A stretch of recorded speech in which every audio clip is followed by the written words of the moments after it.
By hating death, you become its servant. By loving it, you become its master. You must always choose love, the first rite of devotion. A dark faith for a darkening city. Justice is balance. Within the towering walls of Corel, all bow to the Order's authority. Grayshade is the supreme executor of the Order's edicts, until he does the most dangerous thing an acolyte of Argoth can do. He begins to ask questions and search for answers. Now, you can join his search. Independent publisher Athos Arts has just published the novel Grayshade, a dark fantasy by award-winning author Gregory A. Wilson. Now the world expands. Alligator Alley Entertainment, publishers of Tales and Tomes from the Forbidden Library and Expedition from the Mysterious Peaks, is pleased to announce its Kickstarter for the Grayshade universe, supporting two major product lines. First, Athos Arts' publication of books 2 and 3 in the Grey Assassin trilogy, Renegade and Heretic, and second, Alligator Alley's publication of a brand new Grayshade tabletop role-playing game, powered by the 5th edition of the world's greatest role-playing game and designed by writers Aaron Rosenberg and Rich Lescouflair. This game will give you the chance to explore the streets of Corel for yourselves, with detailed city maps, secret histories, unique starting classes, custom magic systems and mechanics, and more. The acclaimed gaming accessory maker Norse Foundry will be producing a limited edition, individually numbered Founders coin for founding backers based on the Grayshade world, featuring an illustration by artist Tallytoons. Years of work have gone into this project, from concept to design to execution, and we've assembled a team of experts dedicated to launching this new world with some of the best speculative fiction and tabletop role-playing experiences possible. But to truly realize our vision, one final component remains: you. Join Gregory A. Wilson, Alligator Alley, Athos Arts, Norse Foundry, and our team of dedicated creatives by supporting the project and spreading the word. Thank you. Together, we will bring the world of the Grey Assassin to full and vibrant life. You must always choose love.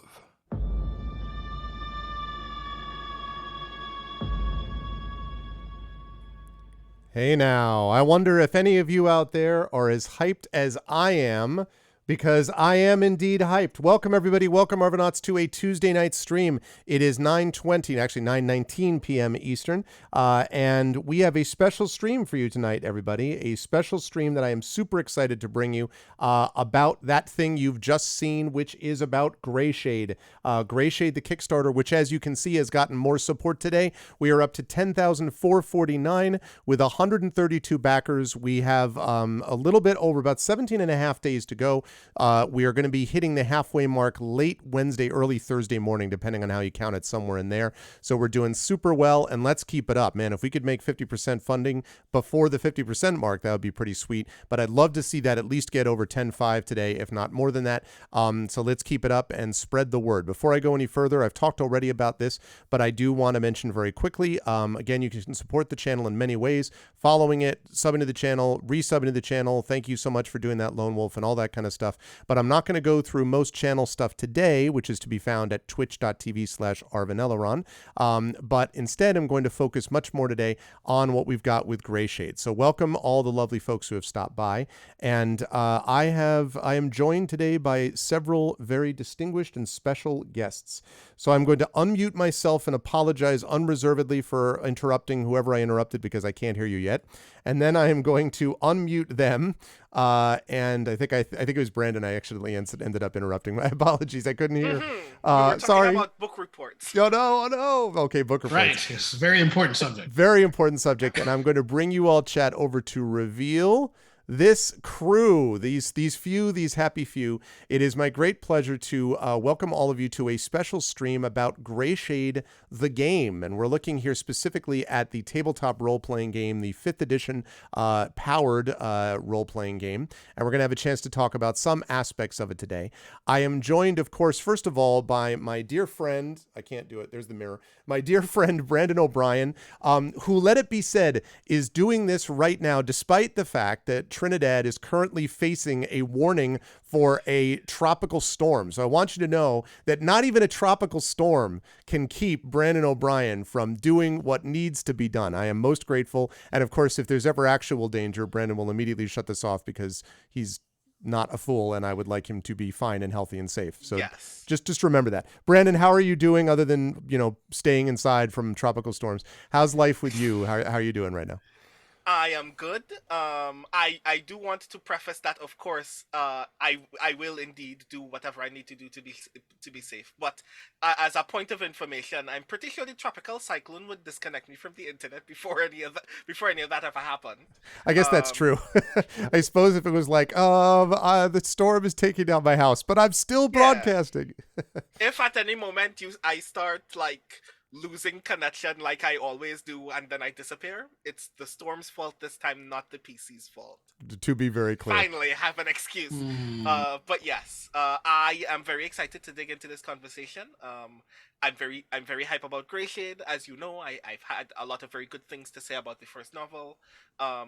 I'm very eager to hear more about the RPG now, so I'm very hyped to get into this discussion this evening. I am very happy to have you. Thank you so much. And yes, for those of you who don't know, Brandon, as I've talked about many times, was kind enough to do a sensitivity read on my novel Grayshade.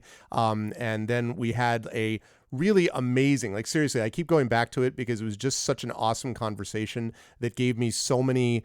It was just a bunch of just two people just, shooting the breeze about awesome stuff relating to this and future stuff in the world. And I couldn't be more grateful. So again, I'm so grateful that Brandon is here and is going to be asking some questions and hanging out and chatting with us because, of course, Brandon is also, as you should all know, a very gifted game designer himself.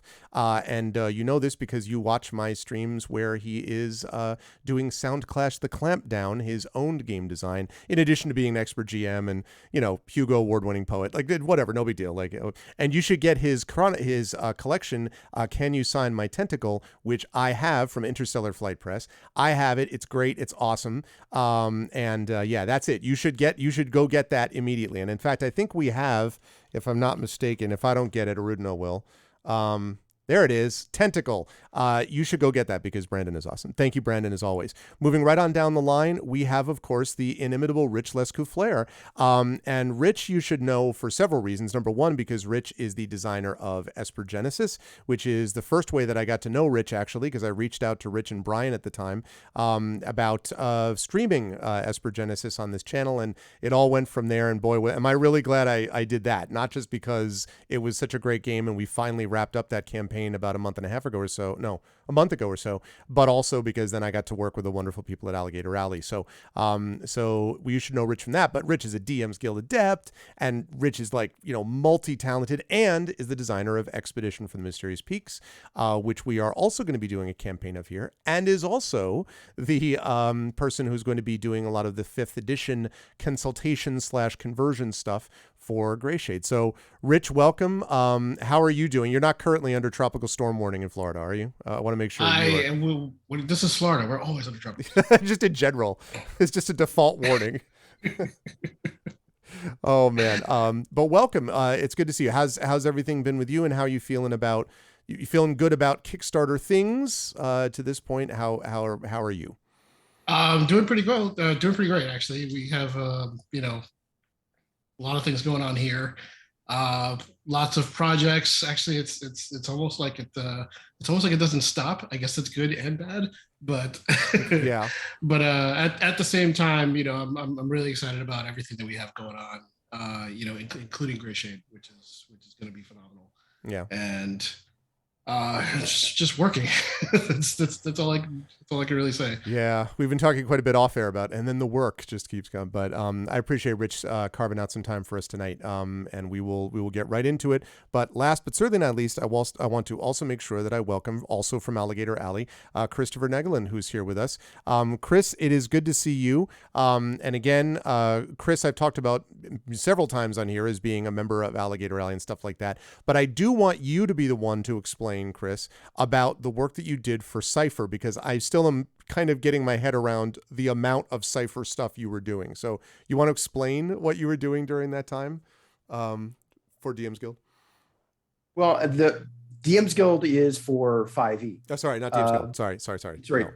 And it's just that's a good segue though, because what you're kind of talking about is the Cipher system, which was also Numenera and the Strange That's from what I Mighty meant. Cook Games. They did a similar program, and now they're going into their own version of the open license, just like D&D's had for like decades now. And I'm making kind of that jump from doing community content to doing open game license stuff. And the difference, because some people maybe, I've been in this maybe almost too long because I kind of assume people know there's a difference. Mhm. And I'm learning almost every day as people find out about Cipher and about community content and open game license. They're like, what's the difference and what can I do and what can I not do? And, you know, community content like the DM's Guild is in some ways easier because you make something, usually it can only be a PDF. And if you put it on the right website with the right kind of disclaimers on the cover and in your product licensing, your stuff is kind of official content, which for D&D is really awesome because, you know, you have Forgotten Realms and Eberron, so you can make official content and you've got the branding, you've got the backing of the company. With DM's Guild, that's more of a challenge because there's so much stuff now. It's background static. And then the open gaming license is a little different. You don't get that branding. You don't get that thumbs up from the company. You're kind of on your own, which makes things brave. And if you put in a little logo that says 5e or, you know, back in the day, D20, to give people a clue about what you're talking about, but you can't use their, what we call trade dress, which is, it can't look like a D&D book. And sometimes it's a little harder with our shared product, Esper Genesis, which is the brainchild and sandbox of Rich over here. It's easy because the way he designed it, it's literally saying it's 99% compatible. It is, you know, science fiction toolkit / awesome setting for those who know how to play D&D for 5e. Others, if like for Grayshade, it may be a little more of a challenge because we're going to mix things up a little bit more than we did for Esper Genesis. And even then, I'm not saying Esper Genesis was just a palette swap. There was, you know, there's subtle design differences. You have to kind of pay attention when you're working with it. And Grayshade's going to be our next challenge to doing that to 5e again. Yeah, I'm excited about that. And you're right. I was thinking about this because, so this Forbidden Library is OGL that uses this, but it's important to remember that the when you've got the Eberron stuff that we've been doing, chat, that I've been streaming some of, that is DMG. And so that's something where it has the kind of, as Chris said, the official, you know, branding or whatever that we've got of that. But just to go back quickly to Chris's point, one of the things that's great about Esper Genesis is, you're right, it's not just a reskin, but it has very familiar kind of beats that allows you to get from one to the other.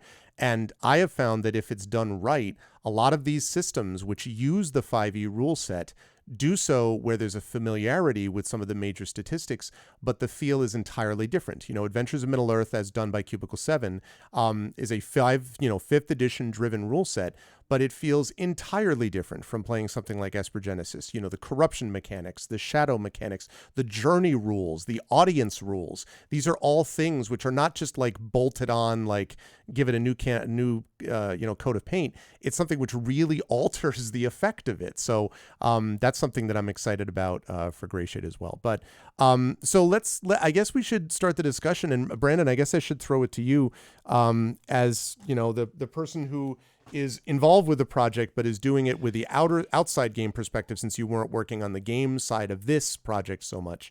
I guess if you have questions you wanted to throw for these gentlemen, and we'll all chat about it basically this way, about Grayshade the game and that stuff.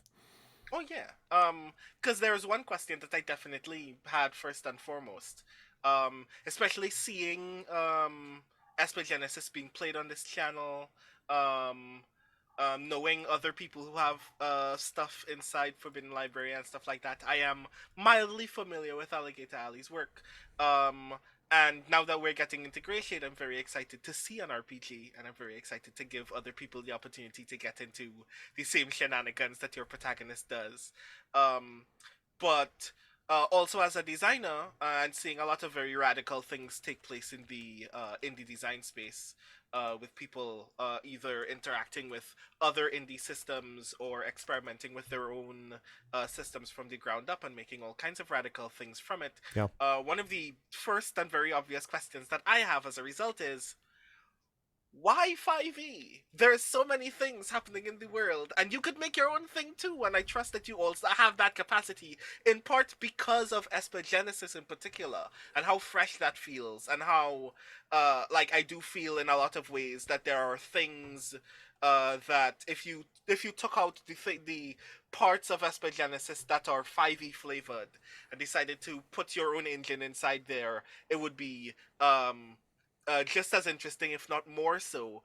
Why, in particular, did you trust 5e in particular? What do you think comes from the 5e rules that is valuable in this experience? I think I should swing that question to Rich first, as the resident 5e expert, and then I have my own thoughts on it, and Chris can weigh in. But Well, the actually, well, I was working on the IP for Esper Genesis, and I imagine the same would be for Grayshade.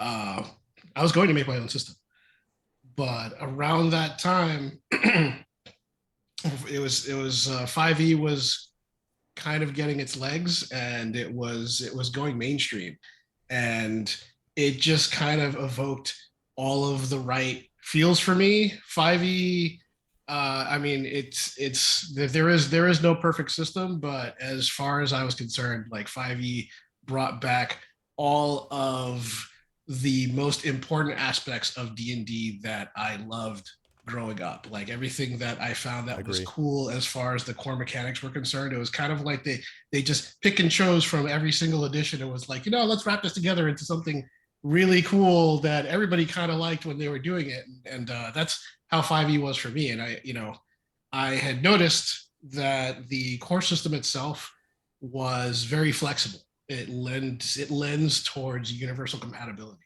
So the answer was for me, well, we're building what's literally an infinite galaxy universe, whatever. Why not put it in a framework that allows people to not only play within the sandbox that the sci-fi game is, but be able to take anything else that was already here or that other third-party content that other people create and plug it in and make that compatible. And it's that level of compatibility that I was actually proud we were able to accomplish with Esper Genesis, which is kind of how our next project came along. Because it's really, you just need a good base framework and a setting, and the rules, as long as you know how to manipulate the rules, or at least adapt it to the core, it makes everything sing. When I was reading about the Grayshade setting, and when I was having a conversation with Greg and Aaron, they were describing to me like the different rules that they wanted to implement. I was like, ooh, this is kind of the same thing, where the setting, the core system is familiar, because most people that roleplay play D&D. So one of the key elements is, you open the book, you read the core mechanics, and the core mechanics are familiar. And then everything else from there can be familiar and completely different at the same time. So you're now in the city of Corel. And then all of those rules that are working with the versatile core now blend in, and it now feels like you're part of that setting. Even though you're playing the same game, it's a completely different feel. So that's what I think is unique, what I like about 5e as far as the setting is concerned. I think it's a good answer. I want to add on to that I think it's right. I want to say, first of all, to Brandon's and my mutual friend, Mike Underwood, we know there are many other systems that people play that are not D&D.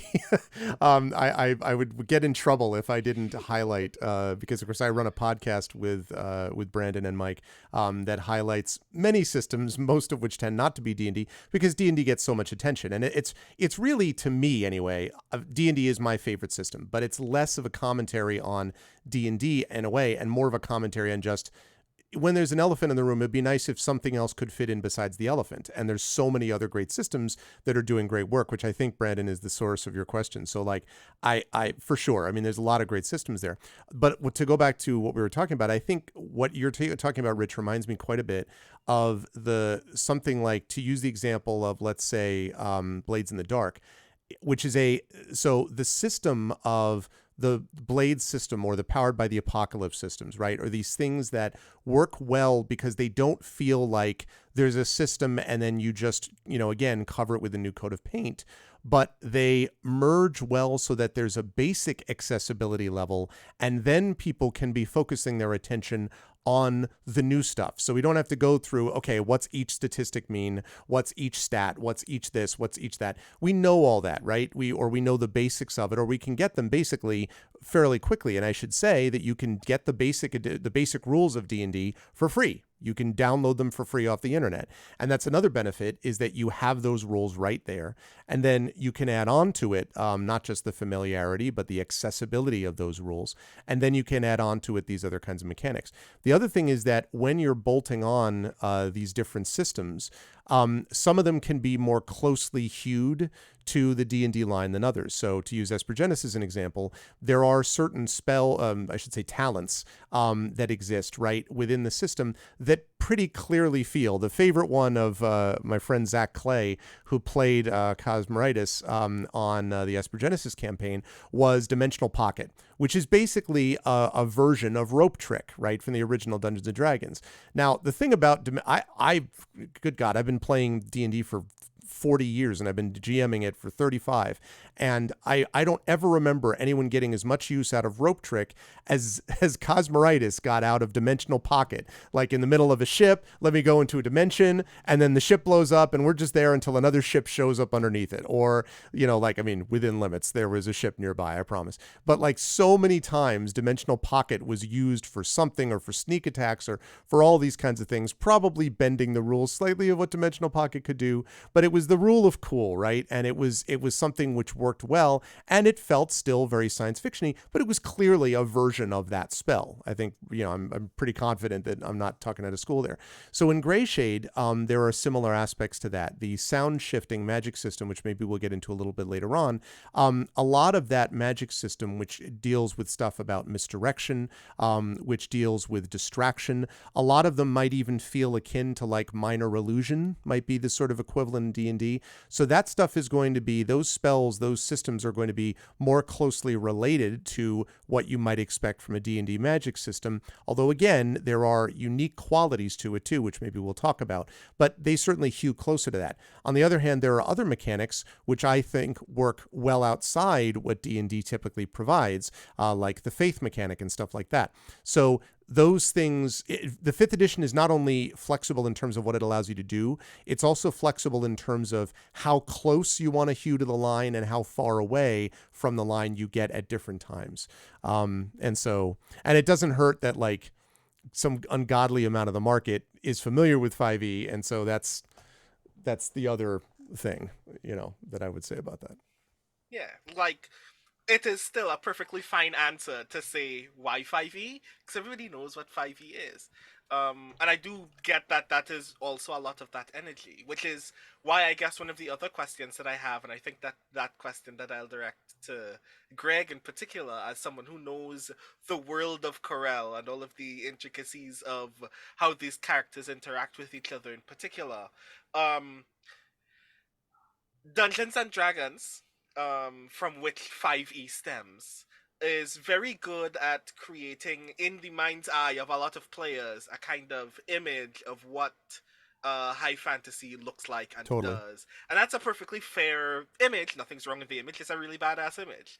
But in a lot of ways, having read the first book, I do feel like Corel is a different space where people behave differently. And in particular, being a book about an assassin, it can often be very challenging to find ways in which you portray that kind of wet work in this world is in a lot of ways very strongly distinct compared to the image that people have of assassins in D&D flavored fantasy. And I'm kind of curious as a result, are there any things, even minor things, that have been deviated from the 5e structure in ways to flesh out what the work of those who serve Argoth or any other assassins in this universe, or just other people who have killed a man one time in the middle of the night? Like how do we distinguish um that kind of work or any other kind of role from that fantasy mold between 5e proper and how it will be portrayed in Grayshade? Yeah. So that's quite right on all those levels. That's a good question. So I want to give the one that I want to come to is, in particular, I want to focus on the classes here, because the classes, I think, are part of because when I was writing Grayshade, the first image in my mind for writing Grayshade, which is inspired, I think I've talked to people about this before, Brandon knows this, was inspired by the 80s show The Equalizer. There's a modern version of this. I know this because I'm a fan of the modern version. I know, yeah. And I know you and I have talked about that. One. I know we've talked about that. Yeah, The Equalizer, which I loved. And the 80s version was Robert McCall, was played incredibly well by Edward Woodward, who's this kind of disillusioned, cynical, it doesn't specify, but it's very clear, like CIA operative, basically, who is just sick of doing all the crap that his job requires him to do. And he realizes that he's a man who has some level of conscience somewhere. And he just looks at the trail of broken bodies and destroyed lives that he's left behind him. And he's like, how does a person with any conscience at all redeem himself? Like, do I just drink myself to death? Is that the end? Or do I do something? And so what he chooses to do is he chooses to try to crawl back towards some kind of level of redemption, even though on some level he feels like he can never really do that, but he feels like he has to try. And so he helps people that need help and that can't work within the typical bounds of the law. He can kind of use his contacts and be sort of the devil for the angels that he doesn't want to turn into devils, essentially.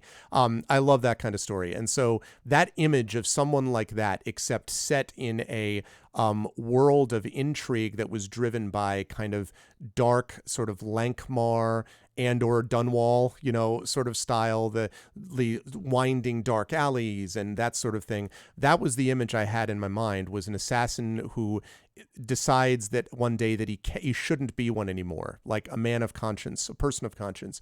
What does he do about that? And how would the organization that had raised him, that had sort of, created him, what would happen when he chose not to listen to what they tell him to do?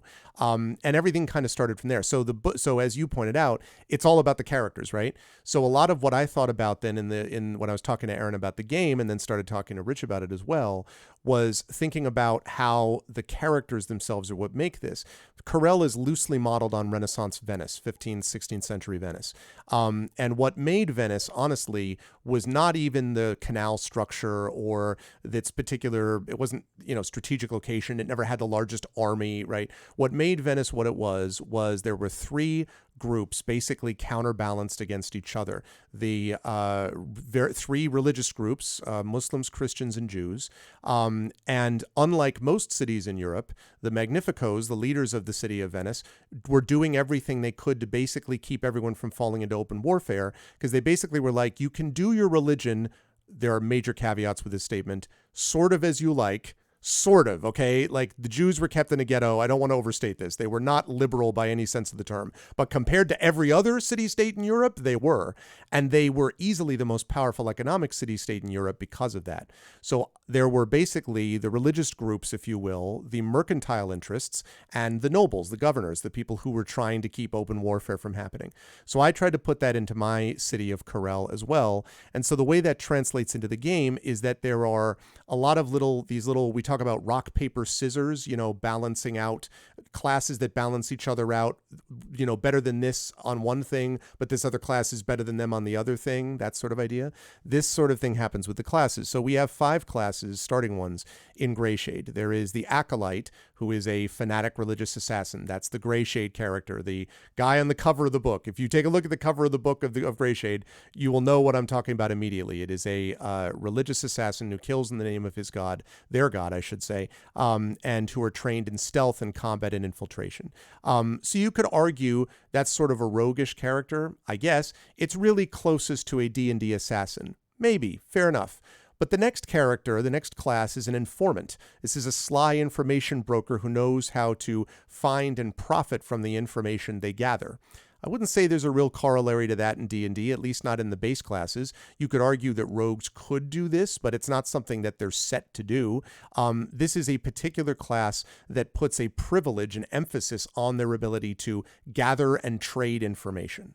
The investigator is something I'm really excited to see people play, is a perceptive public official that uses Corel's resources and their own intuition to solve crimes and keep the peace. This is very like neo-noir. I shouldn't say even neo. This is very, well, no, there has to be an older one.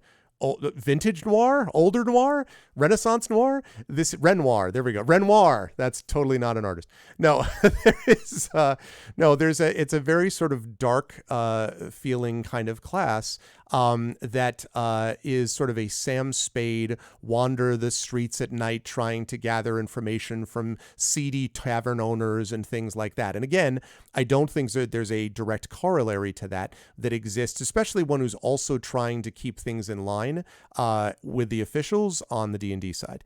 The merchant, there are certainly people who can play characters that are like merchants, but not one that will have benefits specifically to mercantile interests and skills and the ability to trade and all that sort of thing. And then lastly, the noble, who is an elite diplomat who can manipulate and persuade and intimidate others into doing what they want, either for good or for ill. So I think the range of classes that we have once you get past the Acolyte, those range of classes establish Grayshade as a very different kind of place with different sort of class skills and interests, and that flavors the world substantially differently, because you can't just be a rogue and do all of that.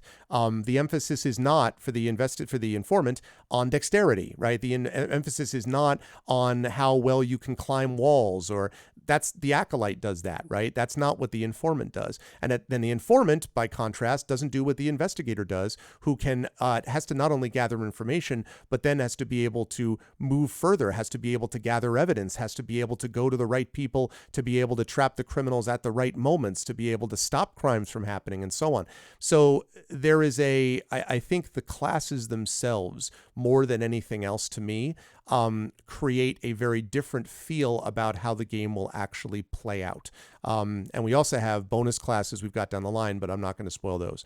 But in particular, I think the classes create this different effect. And I don't know if the Alligator Alley folks want to weigh in any more on that, but that's in my mind, that's, sort of what distinguishes it in terms of what makes this particular game different in terms of how it feels when you play it. Or not. Only for me, it's like I said before, it's all about the setting and how it branches out from the core system, right? We have these new classes that evoke that entire different feel for where you are and what you're doing. Each of them have their different specialties, and it's well, it's really me, rehashing everything that I said before. It's not very much different from that. Like the D&D for me, doing a different game, just doing a sci-fi theme, as a comparison. Obviously, D&D doesn't tell you how to build a starship or many things as far as that. So it's really up to how those new mechanics work that define how to play in the setting that you're in. I think that's reasonable. And actually, Chris, can I just follow up with you quickly on one thing, which is I want to tie this back to Cypher for a moment and your experience with that. Because so here's the thing, right? The Numenera stuff in general is completely distinct from anything else. Like, not, anyone who's played, you don't even have to have played the tabletop game. If you played the computer games, Planescape Torment, or if you've played the newest Torment, or Invisible Sun, right, is the other one. Like, any of that stuff is just distinctly, you're like, this is Monty Cook stuff, clearly. So I want to ask you, because that's also a way to answer Brandon's question about Grayshade here. What is it about Cypher for example, or let me talk about the world. What is it about Monty Cook's world? What is it about Numenera that to you made it distinctive rather than just, oh, it's a bunch of crazy stuff? Like, was there a through line? Because there is a through line for Grayshade that I'll mention in a minute, but was there a through line for the Numenera stuff? So Numenera is, high level. What Monty Cook attempted to do and did was provide a playground that would feel D&D-ish, but provide a much huger setting because it's science fantasy. And the big part of it is there was 9 civilizations before yours, and you're kind of sitting on the crust of top of all that. Which I love, by the way. That's one of the best parts of that. Yeah. And his attitude is, even if you discover one secret, that does not open the whole flower. There's layers and layers and layers. And the Cypher system is a generic application of that. And the beauty of doing it that way is compared to 5e and the mandates of 5e is Cypher has never been wholly 100% balanced for everything. And that's because the philosophy is if you're building kind of a generic system, which is different than 5e and turning it into a different world, is you have to kind of help out all the different genres. Well, different genres have different power levels and everything else. I'm laughing because of the idea. Sorry to interrupt. I was going to say I'm laughing at the idea of balance, and I was thinking balanced combat related to that. It's just not. So I'm going to take a quick digression here. Yeah, because we mentioned original systems, right? Why aren't we making an original system? Because in honesty, in one level, coming up with maybe a new dice mechanic is easier. I didn't say easy. I said easier. Yeah.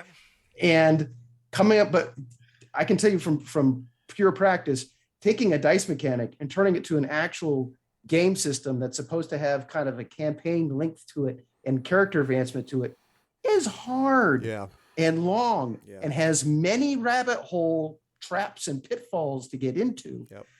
I mean, perfect example is you want to see one of the reasons why people pick a subsystem, because that means within a year we can actually develop a product and give it to you, because all of the basic, designing a subsystem still is easier, not easy, but it's much easier than trying to design something from scratch. Because that will take, if anyone tells you they're going to design a whole system from scratch that's not a super light system and they're going to do it in a year, they either don't know what they're talking about or are lying to you. Yep. I could be wrong. Mind you, all of us have been gaming for long enough to remember when systems just came out where they didn't really play. They didn't bother to. Yeah, exactly. And so we were always like, yeah. Or they were D&D with one thing changed. Right.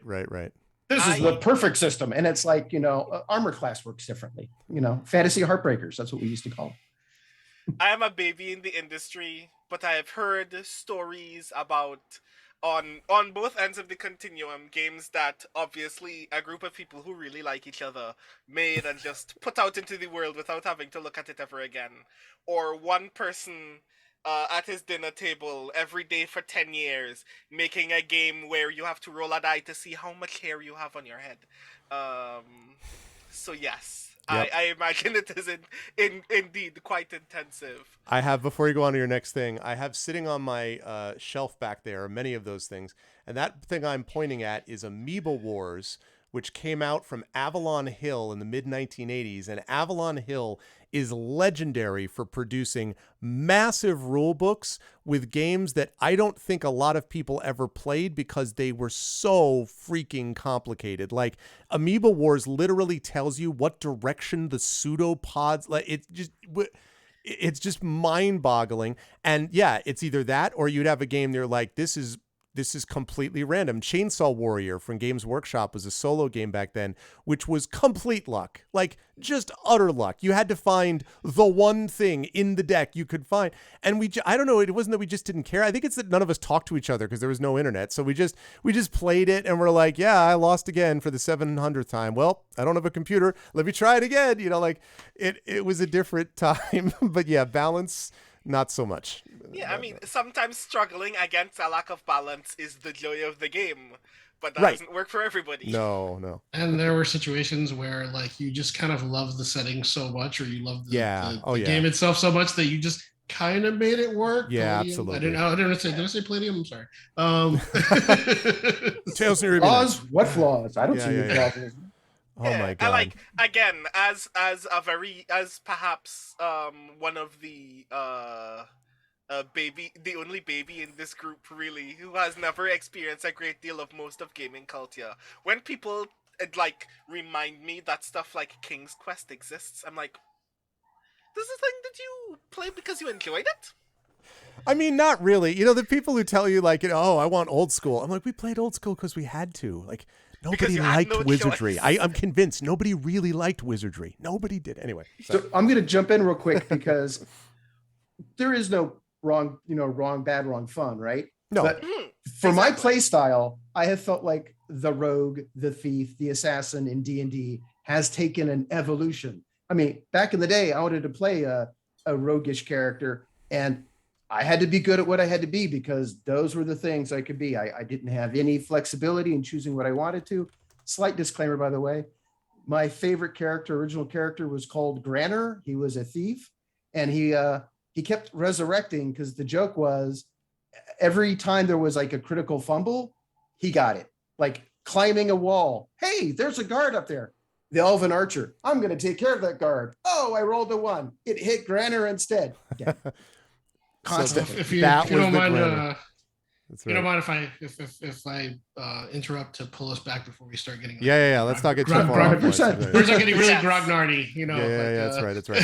I mean, but you made a very good point that probably one of the most important things when doing something like this, doing something for Grayshade, doing anything for 5e, another aspect, of the system is that its simplicity allows you to create rules to where having fun is the most important element of it. Yeah. That's really what it comes down to. When we were playing like all that OSR stuff or whatever, we just wanted to have fun. So, I mean, yes, we were, handed a whole bunch of rules that didn't work. We made them work, but in this case, you're getting, you're getting a, like almost like everything on a plate. It's kind of, here's your setting, here are your rules. They're simple to play, and they're designed for having fun and not bogging you down with anything else. You kind of already know how to play, and you're able to adapt all this new stuff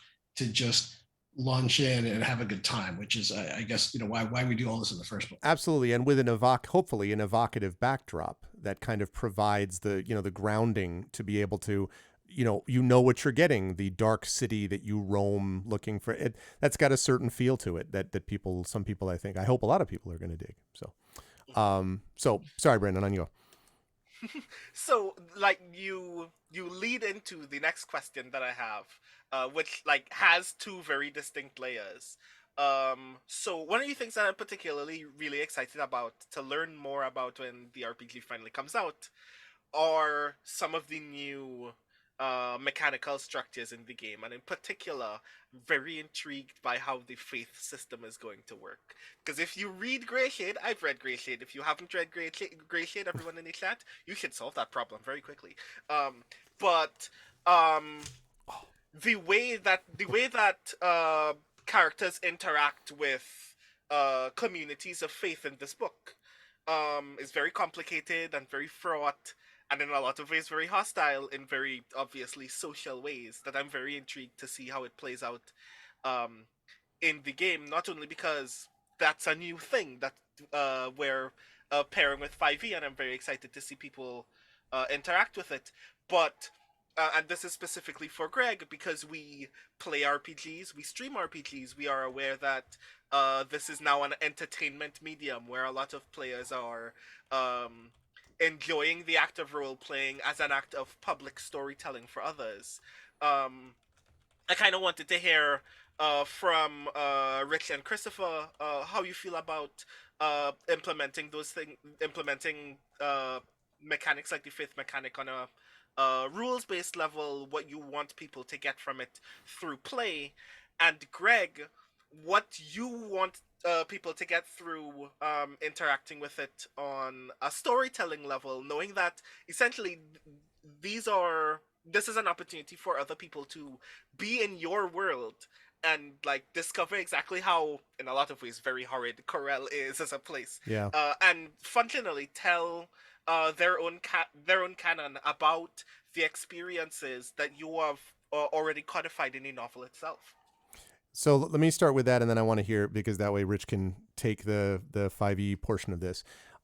There are three components, basically, and it must be noted, by the way, that this is all very much still under development. So that's what the Kickstarter's for, is to fund this, which is under development. So certain aspects of this can change. But there are three elements of faith. Essentially, faith becomes a separate statistic. It's a separate stat that exists within Grayshade, the game, and it does so for multiple reasons, because it's used in several ways.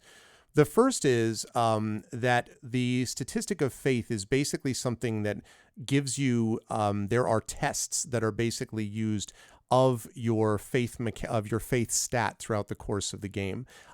Sometimes this is the equivalent of a little bit like the Call of Cthulhu sanity test checks, where you have to have a certain sanity score, right? And as things happen in the game, the sanity score decreases, and eventually you're going to miss one of those sanity tests and you're going to be driven insane. And in Call of Cthulhu, this is guaranteed to happen, which, side note, is one reason that I've always been a little confused as to why people always want to play a game they're guaranteed to lose, but that's, whatever floats your boat. No, but I'm joking, because I know Cthulhu has a powerful sort of grip on the mythos. But the question of sanity becomes a big issue there. Well, in this world, faith is very similar to that, where there will be repeated examples where your faith is tested. And it's important to recognize that faith works on different levels depending on the certain situations and the class that you are. So for an acolyte, faith is enormous, because faith is what literally kind of pins you to the particular religion that you serve. In the book, Grayshade serves the Order of Argoth, who is the just god. And as I said, he's a man of conscience, and it's very hard for him to do what he does if he didn't believe that he was doing it for the right reasons, for justice, for balance, for that sort of thing. And then whether that turns out to be right or not is something which I won't spoil, but you'll find that within the book. But faith for acolytes then becomes very important. And because acolytes tend to have a very high faith score, it means that they can do certain things that others might not be able to do. If there is something where they are given, there is a spell, let us say, that's targeted against them, a psychological spell, their faith score may give them the ability to resist that. It makes it very hard to persuade an acolyte who doesn't want to be persuaded, because acolytes have grown up having a high faith in what they believe in, not what other people believe in. It means it's also hard to deceive the acolyte for that reason. However, the higher the level of faith that you possess, the more dangerous it then becomes, because the more driven you are by that very thing. So if there are things which target your faith specifically, and there are that you'll find in the game, that means that it can sort of sap away and erode your faith.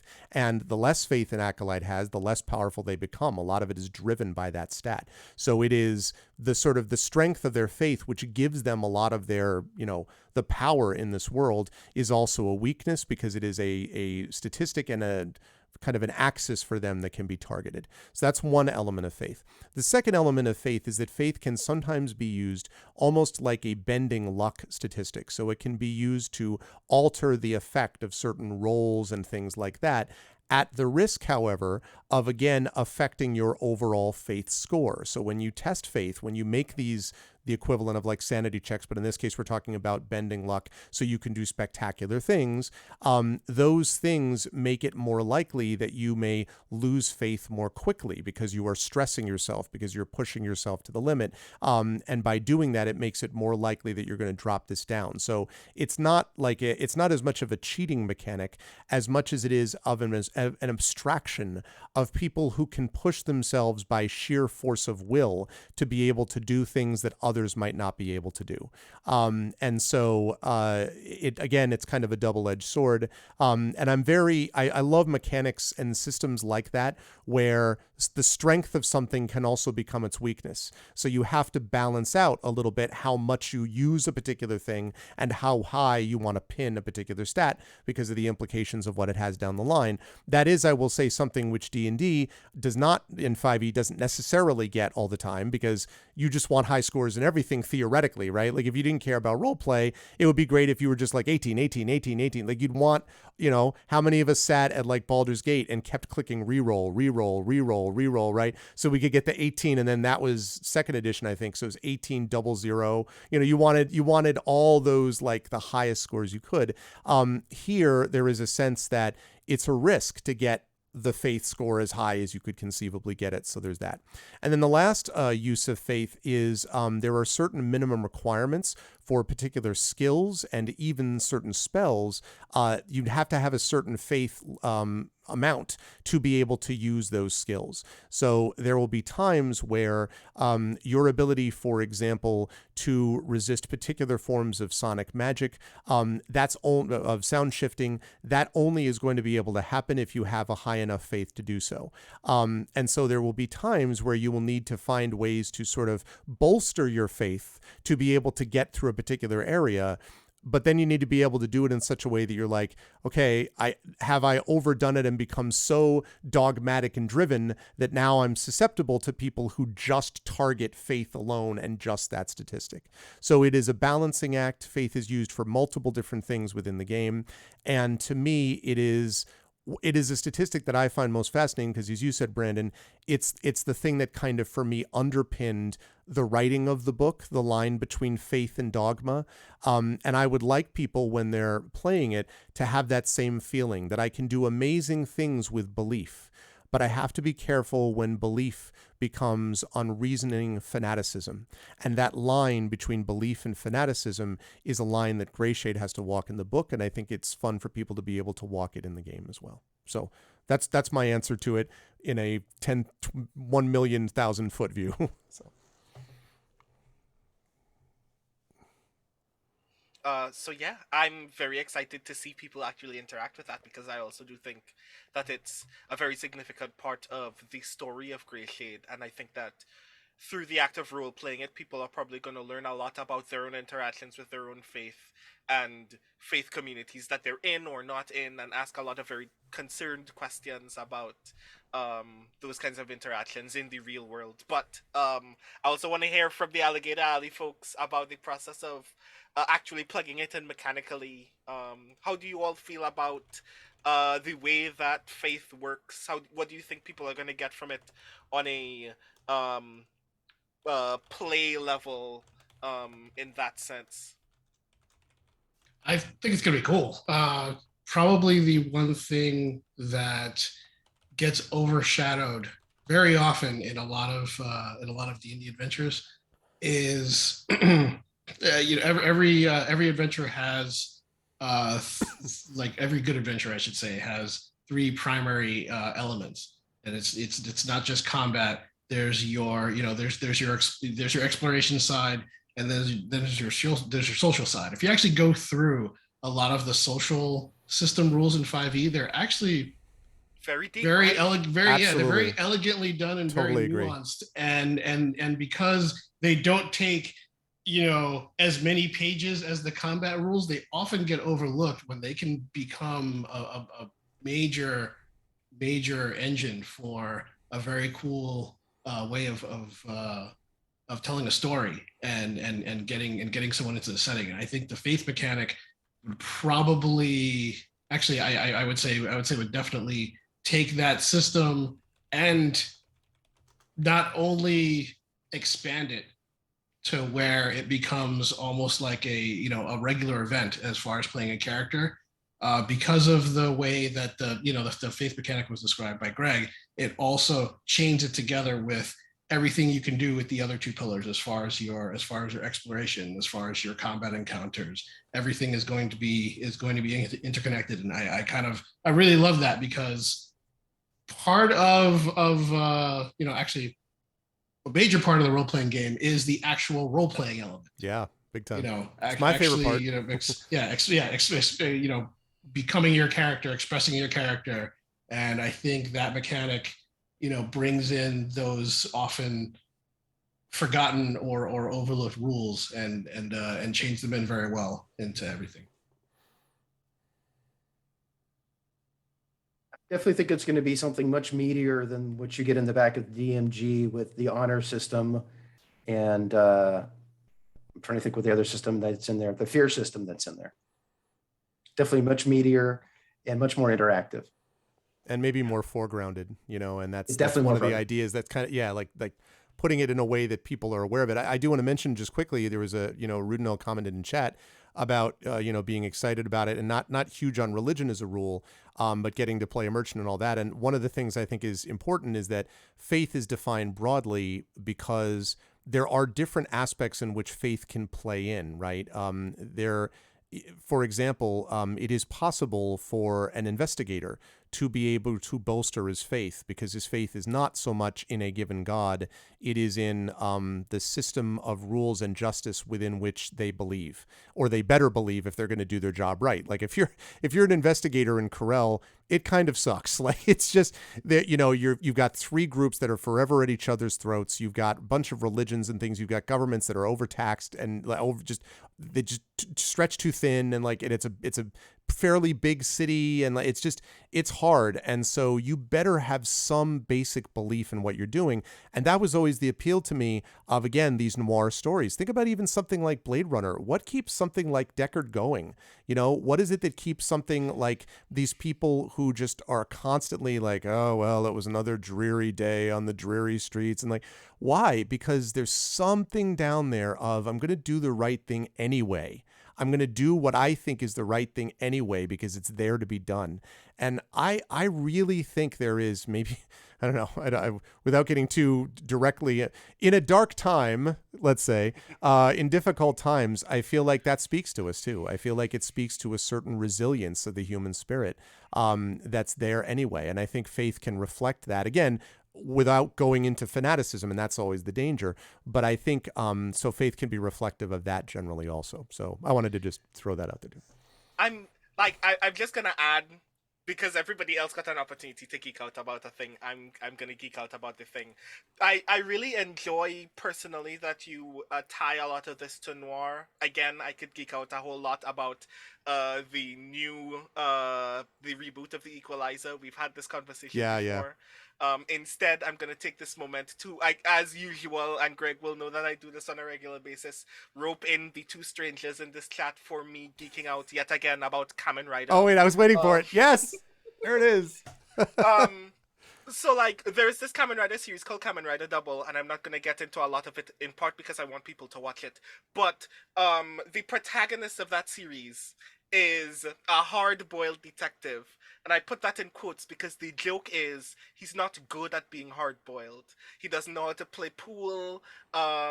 He's very bad at intimidating people, and a lot of that is because he's never down on his luck. He Even though he's running private investigator service that no one ever actually pays him for, um, and very few people ever actually fare him whenever he's on his job. People respect him very highly because he has a lot of faith in the city that he lives in. To the point where whenever things go well for him, you can see and hear wind blowing in the city, because the city that they live in is popular for being windy, but you only ever notice it when things are going well for this guy. And like, when I hear you describe that attachment to faith in this game, I think that, like, that's the kind of image that's popping up in my brain. And I think that the thing that I am very excited to see people attach to when they get to actually play the game, is not only that, like, dichotomy between how does one keep one's faith without either struggling against the pains of the real world or becoming incredibly intensely dogmatic to the point where they're doing harm to others, but also, like, what does it mean to have it? because as a player, you're also getting this opportunity to ask questions about, well, what is it? What is the thing that you have faith in? What does that mean? Exactly. Your faith doesn't mean the exact same thing to to someone else. Exactly.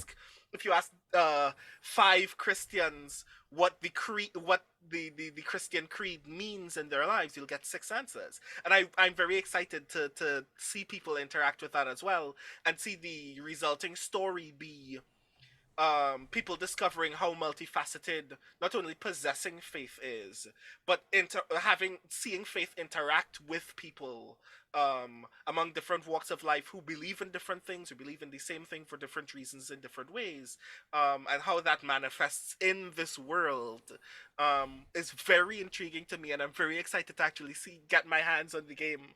So yeah, I could ask dozens more questions just about faith, because I'm very excited to see people on the role playing level get to dig in more, and get to ask really interesting role playing questions when it comes to that.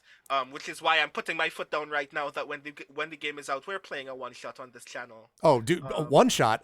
There will be more than a one shot. I'm telling you that right now. That's better for me. No, for sure. And before you ask your last question or two, I just want to quickly jump in with one other thing, which is I think both Rich and Chris will agree with me on this also.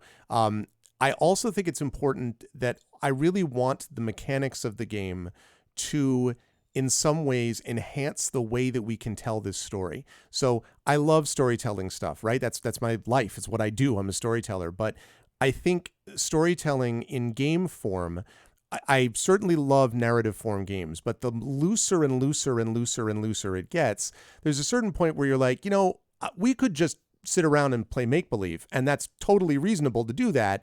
But if we're playing a game, I'd like the game to enhance it in some way and not to kind of get in the way.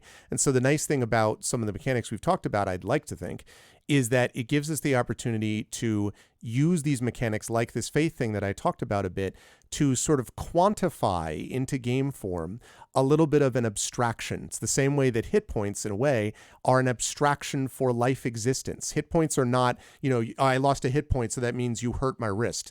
It's actually the amount of luck you have before you die, right? It's the amount of times the bullet whizzes by the hero's head because they just happen to duck left or right. Those are hit points. That's an abstraction. And I think faith, in a way, is an abstraction of this feeling that we have of what sort of grounds us in the world in which we live and what keeps us going. Whether that is, belief in something higher, or whether that is belief in the people around us, or whether it's a combination. So that's another thing I wanted to reflect, because you asked about how this helps tell the story. That's one of the things I'm hoping is helping tell the story, is quantifying that in that way. Nice. So again, we could geek out a great deal more, but I do feel at some point folks need to eat dinner or sleep or be with the people that they love.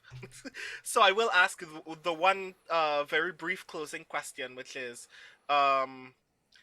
if there is one thing that you would say to sell the Grayshade RPG to someone who is fond of RPGs, probably fond of 5e, probably isn't, but if you could mention this one new interesting thing about the Grayshade RPG that you think will grab their attention, something mechanical, something narrative, something about its intent that you think will absolutely get someone's attention for this game, what will it be? And I'm starting with Rich. Yes, the fact that you feel surprised is the goal. Okay, you got me. The one thing, does it have to be just one thing? No. I'm sure you have many. Pick one. I do have many. The one thing that I can say specifically about Grayshade is that, especially for any 5e gamer, it draws you in. It's an immersive world that draws you in and gives you pretty much an exciting realm to play in with an already familiar system. That's nice. My best selling point. Yep. Chris? You could use 5e to play Assassins of Venice with a theological twist. That tagline needs to be in the book now. I'm just letting you know. Wait, say it again. I gotta write this down immediately. That's what the VOD's for, Greg. Yeah, no, I know. And last but not least, Greg. The pitch line for the book, which I think fits the game, is what if Jason Bourne were trained in 15th century Venice in the ways of sonic magic. And I would say if you would like to play an assassin, a merchant, an investigator, an informant on a dark and profoundly rich street, if you want to have a dark story with hope at the end of it and be a part of that dark story, then Grayshade is a game for you. That's what I would say. Yeah. And I'm so... This is why I'm not in advertising. See, that's why making friends with writers is always very good, because whenever you need a very quick piece of copy, just message Greg and go, I need someone to make this sound pretty. Right. So yeah, I'm very excited to see and hear more about this game. I reminded everyone in chat, still presently being put together, but all of the meat is already on the bone, and you can discover more about the Grayshade RPG simply by backing the Kickstarter. So !Grayshade KS in the chat for more information about the Grayshade Kickstarter. You're not only getting your hands on this very cool RPG, but the books that inspired the world. And as someone who read the first one, the world is actually quite impeccable. In a way that actually very frightens and annoys me. All of the very in a good way, right? Yeah, I was gonna say, I was like, in a good way. What I mean to say is all of the dark and grim and cruel intents that you describe when you describe what you want people to get from playing the game, it is definitely visible in this story. I really do, and if you've read my update on the Kickstarter, you will know I do genuinely feel very strongly about this book. I believe that if you've ever had a very intense faith relationship with anybody that you love, if you've ever witnessed dogma exist in the world, and in a lot of ways in the last few days you've witnessed dogma exist in the world, Grayshade is an absolutely wonderful book, not only to get some of that catharsis out, but to actually trigger the important, significant questions that we should ask ourselves about how we relate to our own experience of faith and how we experience interacting with that among other people and other faiths in the world. And I think that not only do I want more people to experience those books, but I want more people to experience this RPG and be able to ask that question as PCs, ask that question of themselves, being literally in Corel, experiencing that exact same thing, and I'm very excited to see people do that. But that's gonna happen when you support the Kickstarter, so please share that information with all of your loved ones. Let your 5e play group know this rad thing is happening on Kickstarter right now, because this is actually very, very good. Brandon, also that update and the stuff you said about it is like my heart. Thank you. It is seriously an honor, and I'm glad that it came through. The book resonated with me in a way that more powerfully than I thought it would, even when I was writing it. And the game, I feel like that too. Watching you play Blades in the Dark on my channel that I've been fortunate enough to be able to do for a couple of years, and watching the work that's been done and a lot of the stuff that's been produced by Alligator Alley, playing in this Esper Genesis campaign created by them, and seeing what players can do. Admittedly, also, the players I had were very, very good ones, but just seeing them put together that world has just been such an honor to be able to see. So I'm glad that it was reflective in that way. I am extremely grateful to Brandon for helping, quarterback this interview so well. And I am also extremely grateful to Rich Lescouflair for doing the 5e conversion stuff and for being such a trusted partner in this who really knows what he's doing, and be like, yeah, how about maybe do this? On Forbidden Library, there are a couple of moments where Rich has this way of being like, yeah, Greg, this is, you might, he has a very nice way of being like, perhaps this tweak he has a way of saying like, clearly do this, you clown, without making you feel like a clown, just being like, maybe this would be a better way to not be a clown. I'm like, you're right, Rich, I shouldn't be a clown, should I? So I appreciate that very much from Rich, and I really appreciate Chris's perspective on this too, for the reasons that I just talked about, especially bringing in other systems also, and for also being a nice guy on top of it. So thank you to all three of you very much. I guess quickly what we should just say, going back up the pack, Chris, where will folks be able to see you next out in Alligator Alley World / other not Alligator Alley World stuff? Probably we'll be at Gen Con at the Studio 2 booth. Who goes there? No, yes, we will all be there. And I will be masked up for sure because I don't want to catch COVID again. Wash your hands, use sanitizer, people. Mm-hmm. And right now I'm helping out Rich with Expedition from the Mysterious Peaks. I always switch that around. It's to the, and it's from the. Launches on this channel next month. That's right, as well as Grayshade. And then I got a couple of Cypher things, but I could talk about that another time.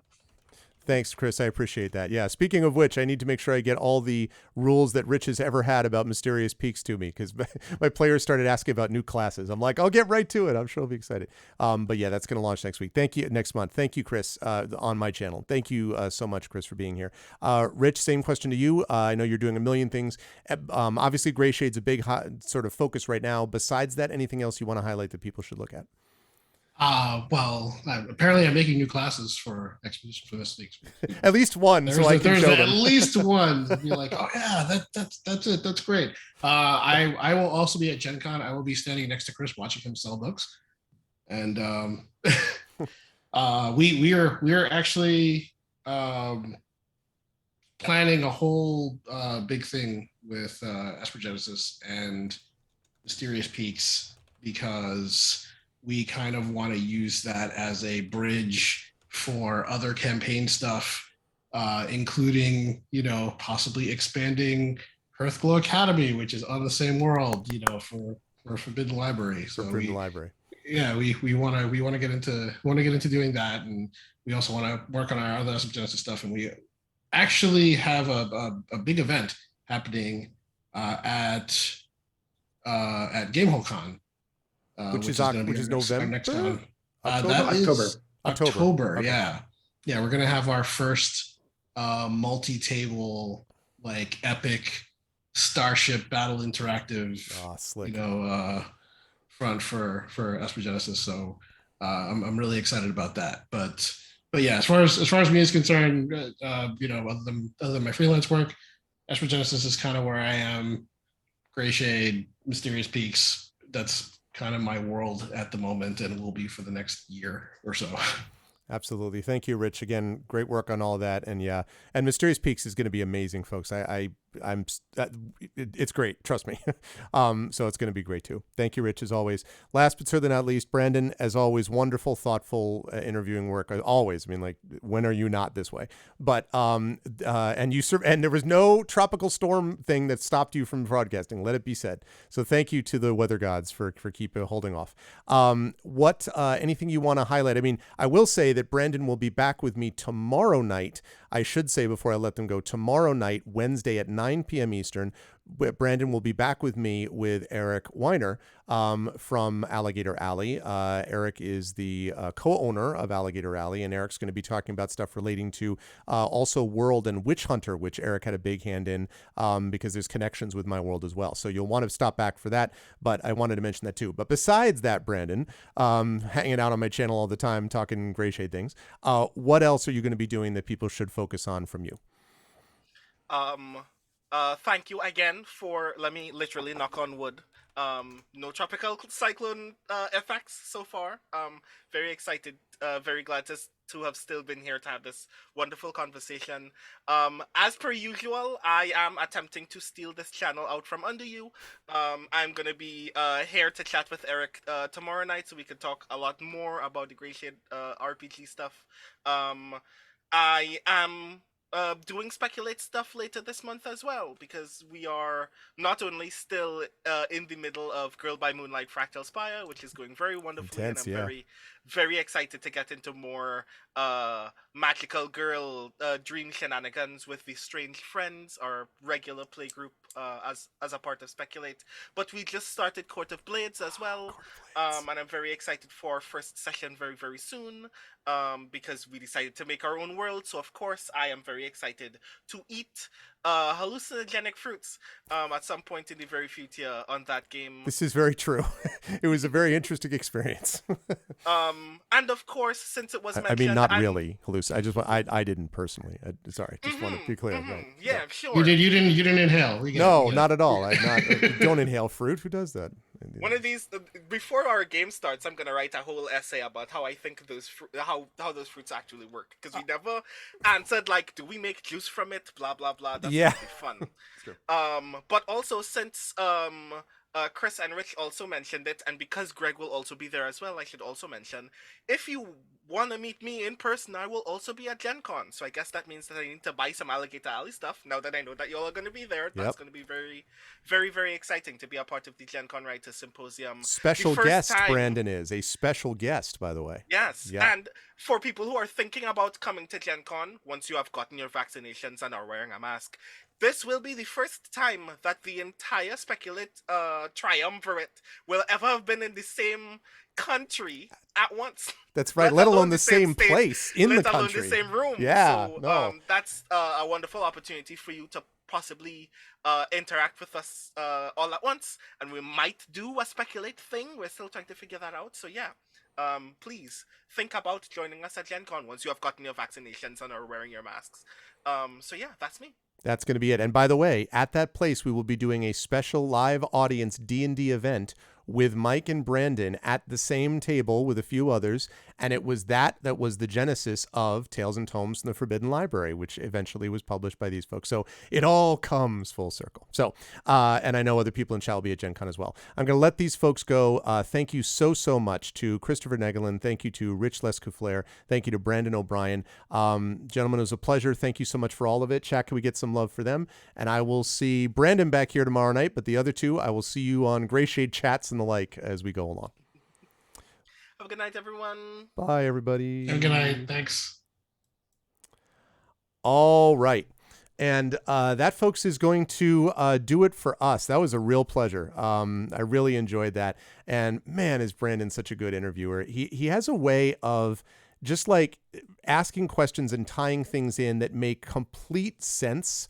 You know, you're just kind of like, well, yeah, of course, that's such a great, but then being able to do it in a way where you're like, and now I'm going to sit back and listen because you'll say something cool or whatever. And it will be because of what he set up to actually make it that cool. So again, the thing I want to really emphasize here is, as I hope you could tell, this is not only a labor of love for people, but there's a lot of thought that went into this. I think you could tell that from the way Rich was talking about it, the way Chris was talking about his experience as well, about what things work and what things don't. And also, you know, I'll leave myself out in terms of whether you thought what I was saying was thoughtful, and the stuff that Brandon was talking about in relation to what he took away from the book and from the world and from the games. And so that's the kind of thing I think which really separates this, is that it's heart and head, that there is an emotional core to it, but it also allows you to kind of think about the things that really matter to you in the world. And so I am just enormously grateful that I get to work with this incredible team. Garlic Tofu, of course, in chat, who is such a awesome person, first of all, and an award-winning author and editor, let's be clear. And Ballstag, who does the layout work, and again is the other half of Athos Arts, but the creative heart of Athos Arts is Garlic Tofu, and does such wonderful work with that. I feel incredibly lucky that I've been connected with them, and incredibly lucky that I'm connected with the other people John Helfers, of course, folks know from this chat, from watching me play Eberron with John. John, who had influence on this well in terms of editing work, and did a really important editing pass. And Brandon himself, as I just mentioned, had this thing. So just a lot of great work that came out of it. So I feel very lucky to be a part of this. As I said, I will be back tomorrow night, Wednesday, 9 p.m. Eastern, and we are going to have another roughly, this was about an hour and 15 minutes, so I will have another roughly hour to an hour and 15 minute long chat with myself, with Eric Weiner, also from Alligator Alley, and Brandon O'Brien again. We'll be back on Wednesday then, as I say, then we'll be off on Thursday, and then I'll be back on Friday, still figuring out what I'm going to play, but we'll figure that out at the time. What I would like most from people today is to check out the Grayshade Kickstarter. Right now we are sitting at 10,449. We have had some good movement over the last couple of hours, but I'd love to see that get higher. In fact, if we could get to, 10.6 by the end of the night, because remember, not only will you have an opportunity to get this 5th edition game, not only will you have an opportunity to get the second 2 books in the series begun by this book, the trilogy, the Grey Assassin trilogy. Grayshade's the first book. The second 2 books are Renegade and Heretic, respectively. Those books will also come out from Athos Arts as a part of this Kickstarter. They're being funded by this Kickstarter.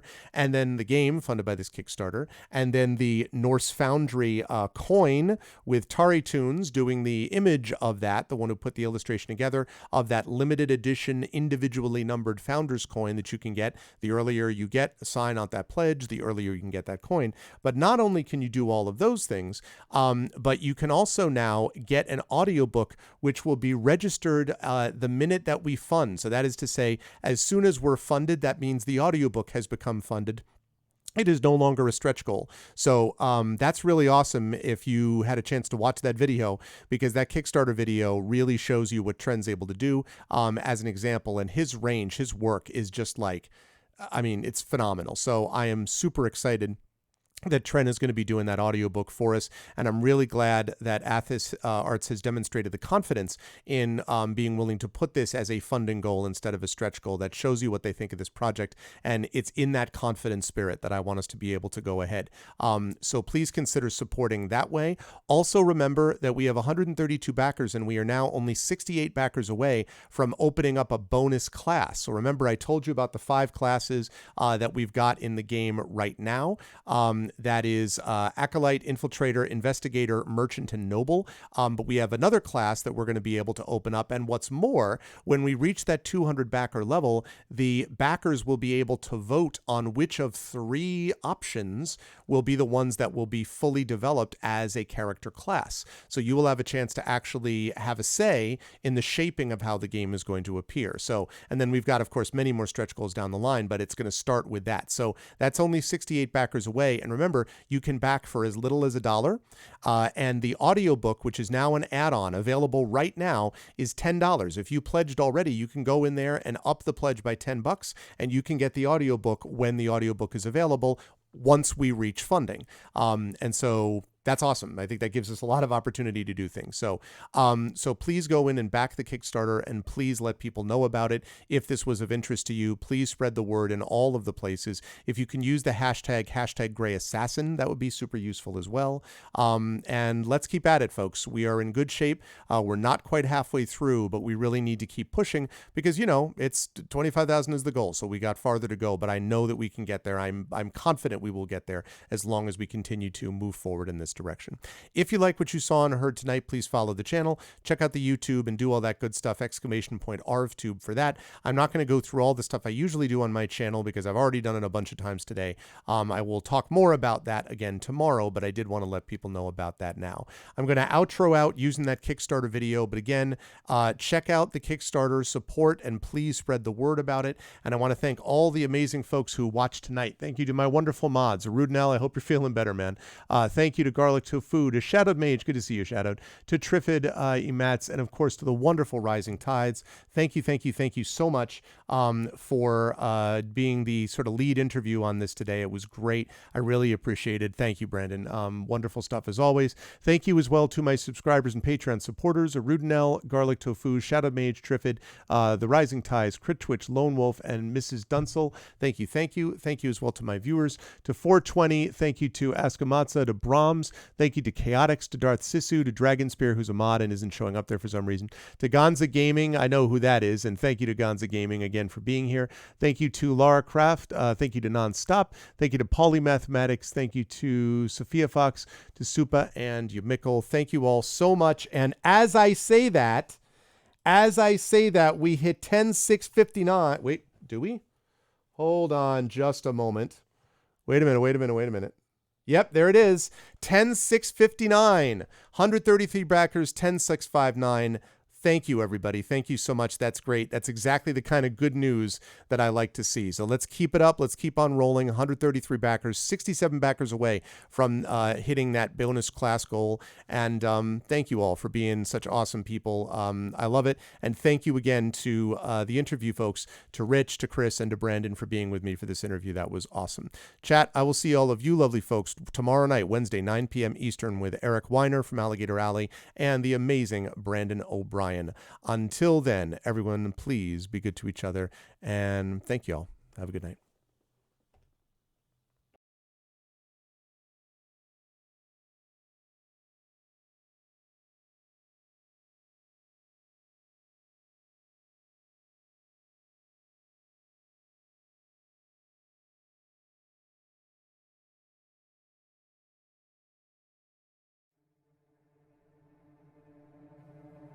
By hating death, you become its servant. By loving it, you become its master. You must always choose love, the first rite of devotion. A dark faith for a darkening city. Justice is balance. Within the towering walls of Corel, all bow to the Order's authority. Grayshade is the supreme executor of the Order's edicts, until he does the most dangerous thing an acolyte of Argoth can do. He begins to ask questions and search for answers. Now, you can join his search. Independent publisher Athos Arts has just published the novel Grayshade, a dark fantasy by award-winning author Gregory A. Wilson. Now the world expands. Alligator Alley Entertainment, publishers of Tales and Tomes from the Forbidden Library and Expedition from the Mysterious Peaks, is pleased to announce its Kickstarter for the Grayshade universe, supporting two major product lines. First, Athos Arts' publication of Books 2 and 3 in the Grey Assassin trilogy, Renegade and Heretic, and second, Alligator Alley's publication of a brand new Grayshade tabletop role-playing game, powered by the 5th edition of the world's greatest role-playing game and designed by writers Aaron Rosenberg and Rich Lescouflair. This game will give you the chance to explore the streets of Corel for yourselves, with detailed city maps, secret histories, unique starting classes, custom magic systems and mechanics, and more.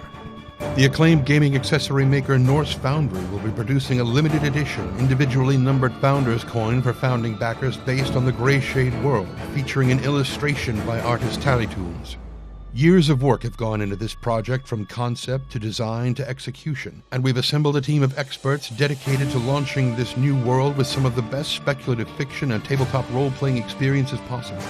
But to truly realize our vision, one final component remains: you. Join Gregory A. Wilson, Alligator Alley, Athos Arts, Norse Foundry, and our team of dedicated creatives by supporting the project and spreading the word. Thank you. Together, we will bring the world of the Grey Assassin to full and vibrant life. You must always choose love.